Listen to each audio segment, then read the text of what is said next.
Bonjour et bienvenue à ce deuxième chapitre. Aujourd'hui, je vous propose un cours qui est un tout petit peu plus théorique que d'habitude, mais ne vous inquiétez pas, prenez vos lunettes, votre cahier. On va parcourir trois notions assez complexes, mais on va essayer de le faire le plus doucement possible et avec plein de ressources qui peuvent peut-être éclairer aussi les notions. On va parler d'identité, on va parler d'appropriation et on va parler aussi de coopératisme. Ce sont trois notions théoriques qui, en fait, sont très importantes pour penser le tango contemporain. La première, peut-être vous le devinez déjà, on a beau parler.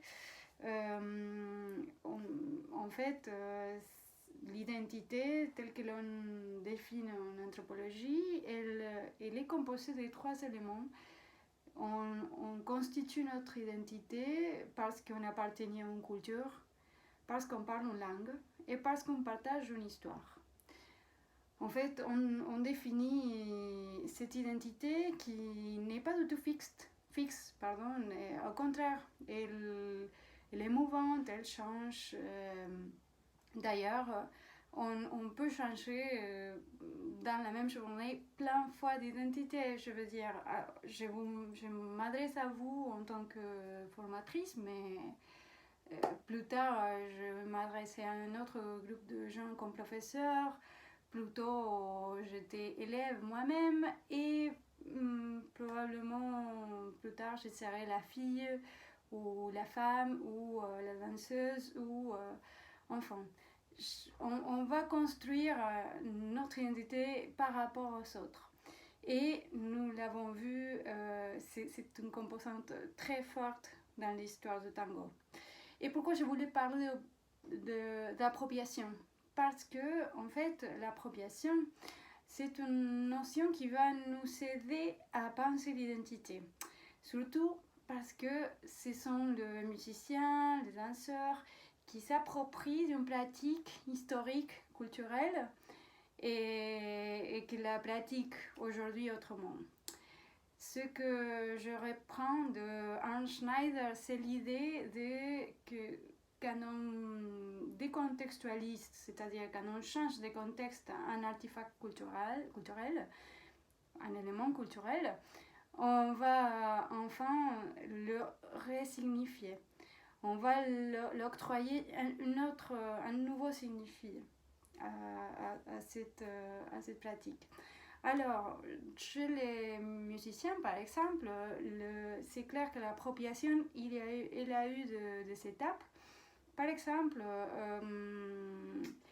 on commençait par se nourrir, apprendre, essayer de décodifier la musique pour ensuite créer des arrangements propres à notre groupe et enfin composer d'autres pièces qui n'ont rien à voir avec le tango traditionnel. Ce chemin, c'est un peu celui de l'appropriation justement. Et si je voulais parler de coopératisme, c'est parce que c'est très intéressant. Tous les orchestres du début du XXIe siècle ont pris ces principes comme organisatifs. Et ça fait référence à Osvaldo Pugliese. Et j'adore le dire parce que dans le milieu, ça veut dire un peu se souhaiter de la chance.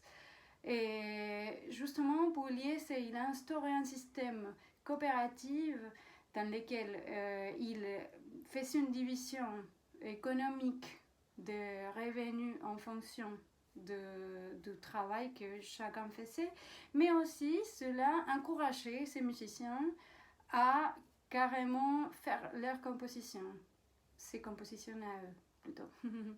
Alors, j'espère que vous allez vous amuser, que surtout, n'hésitez pas à faire les quiz, à participer du forum, parce que c'est très important qu'à ce stade qui est un petit peu plus complexe peut-être, que l'on puisse échanger un peu plus et passer aux exemples. Je vous souhaite une belle soirée et à très bientôt.